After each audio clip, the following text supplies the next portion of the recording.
In this video, I am going to do a quick overview of anatomy of gluteus maximus. That is a big muscle on posterior hip. This is gluteus maximus. I am going to explain its origin, insertion, and functions. Nothing complicated. I want to be as simple as possible. Let me start from origin. Origin is basically on posterior part. Let's say like this, pelvis, ilium. The particular part is called gluteal line. You don't have to memorize every single detail of origin unless you have an exam in the anatomy class. Simply, you can remember that's from posterior pelvis, posterior ilium. Okay, first one, ilium. Next part is this one, this fascia. This fascia is called thoracolumbar fascia.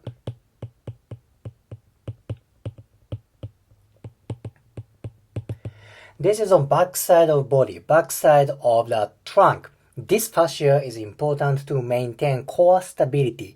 Plus, this is important kind of intersection between lower extremity and upper extremity. Thus, when gluteus maximus gets tight or dysfunction, that may affect for core stability and the connection to upper extremity. Very important fascia. Okay, thoracolumbar fascia. Next part is sacrum. Imagine gluteus maximus attaches here. This is sacrum. Lateral part of sacrum. Then there's a ligament between sacrum and ischium. Imagine this is connective tissue. Gluteus maximus attaches to this ligament. This is sacrotuberous ligament. Sacrotuberous ligament. Then there are some variations of attachment.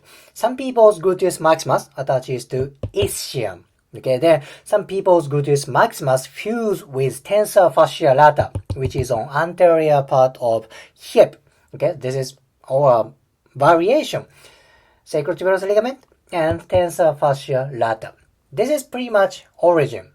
Gluteal line, posterior ilium, thoracolumbar fascia, sacrum, sacrotuberous ligament, and ischium, ischial tuberosity, and tensor fascia lata. Let's go to insertion.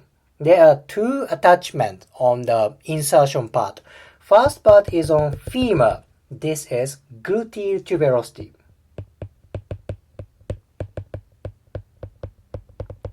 Gluteal tuberosity. Next part is kind of a fascia, myofascia. It's not bone.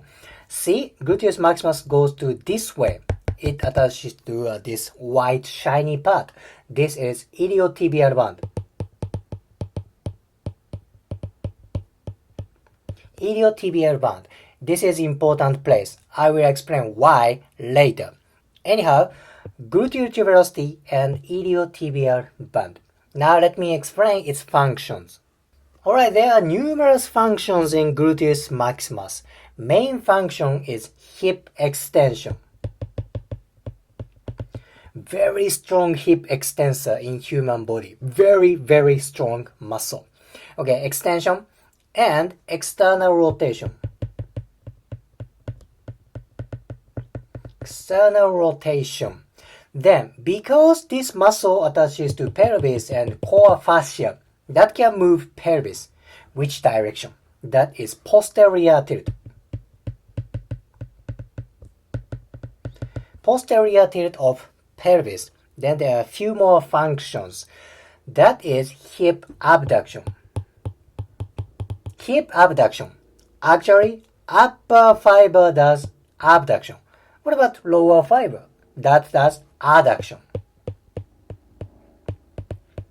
Okay, upper fiber does abduction. Lower fiber does adduction. Does it make sense? So, extension, external rotation, posterior tilt, abduction, and adduction. Plus, gluteus maximus kind of indirectly affects for knee stability. But how come? Why does gluteus maximus affect for knee stability? Do you remember this muscle goes to iliotibial band? Now, where is this fascia going? Iliotibial band goes to lateral knee. Imagine this is gluteus maximus that attaches to iliotibial band, and this fascia goes to lateral knee. Thus, if you have adequate contraction, adequate muscle tone on this muscle, that affects for knee stability. However, if your gluteus maximus gets too tight, that may put too much tension on iliotibial band, then that can create pain around knee. So adequate balance is important. Not too tight, not too loose. So adequate use of gluteus maximus is important for pelvis, hip, and knee. In today's video, I explained basic anatomy of gluteus maximus. I explained its origin, insertion, and function.